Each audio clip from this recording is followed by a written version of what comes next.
Hello everyone! Gagawa tayo ngayon ng hamburger buns. Bago tayo mag-umpisa, kung bago kayo sa aking channel, huwag kalimutang mag-subscribe. Ito na po lahat ng mga ingredients. Basahin nyo na lang. Umpisahan na natin yung procedure.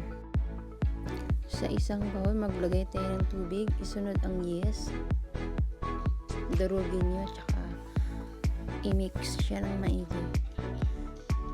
Hindi kailangang mainit na tubig ang fresh yeast kasi automatic na siya. Hindi mo na kailangan maghintay ng oras para i-activate siya. Kailangan mo lang talagang durugin siya ng maigi para hindi siya magbuo-buo. Next, yung asukal. And then, ihalo ulit ng mabuti. Ilagay yung gatas, din halo ulit. Isunod ang oil, tapos ihalo lang ulit ng mabuti.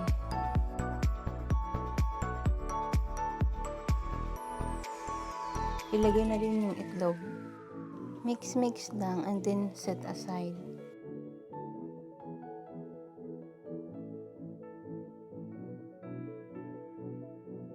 Sa isang mixing bowl, ilagay yung kalahati ng harina.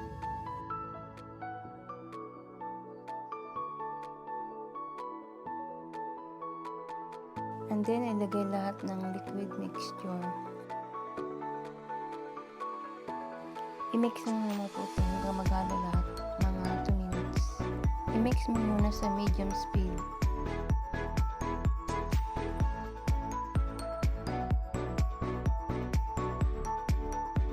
After ng 2 minutes, ilagay mo na yung kalahati ng harina.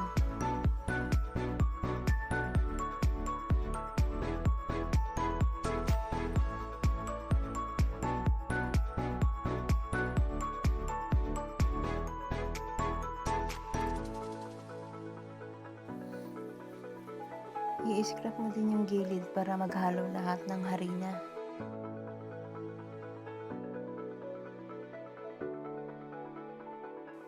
Pag nahalo na siya lahat, pwede mo nang ilagay yung butter. Dahan-dahan mo lang ilagay ito, dapat yung butter nakaslice siya into cubes.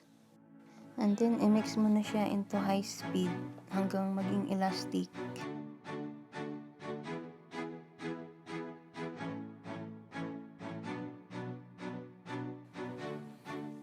It's time to check the dough. Do the windowpane test.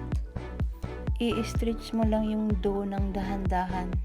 Kapag hindi na siya napupunit tulad nito, ready na yung dough.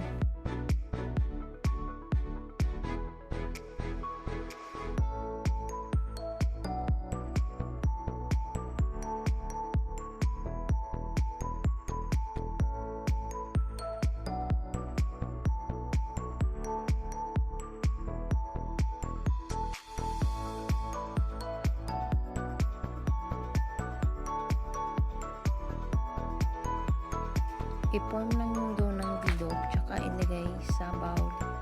Yung bowl, pahiran nyo ng mantika or melted butter. Takpan nyo ng plastic wrapper at ilagay nyo sa mainit na lugar. Ako nilalagay ko sa loob ng oven, pero yung oven dapat naka-off. Pagkatapos ng 1.5 oras, it's time to shape. It's up to you na kung gaano kalaki yung buns na gagawin nyo. Ang ginawa ko nasa 125 to 130 grams each buns. Nasa 12 buns lahat.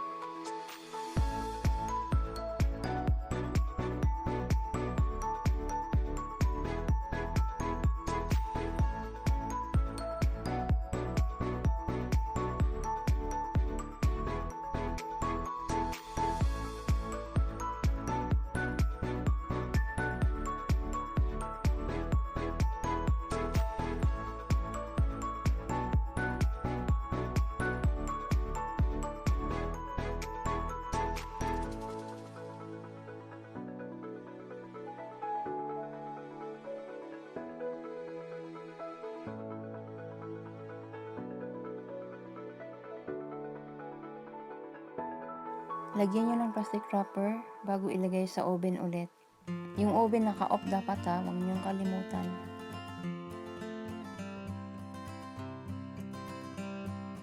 Ito naman yung ingredients ng toppings, sesame seeds, tsaka isang itlog.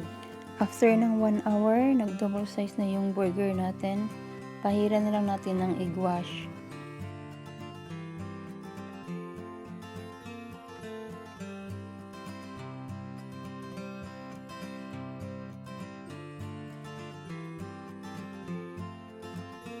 Tsaka sprinkle niyo yung sesame seeds.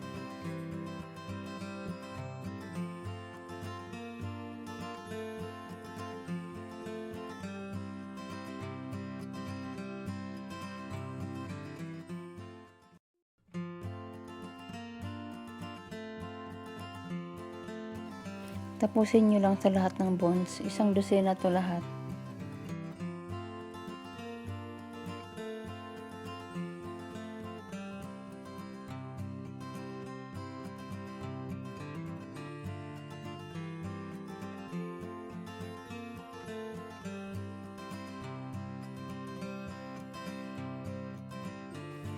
I-bake nyo yung buns ng 180 degree and 15 minutes.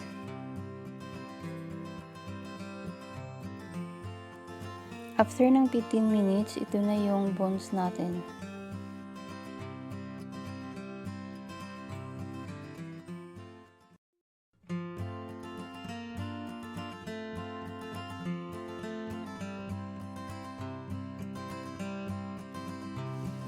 I-check natin yung loob.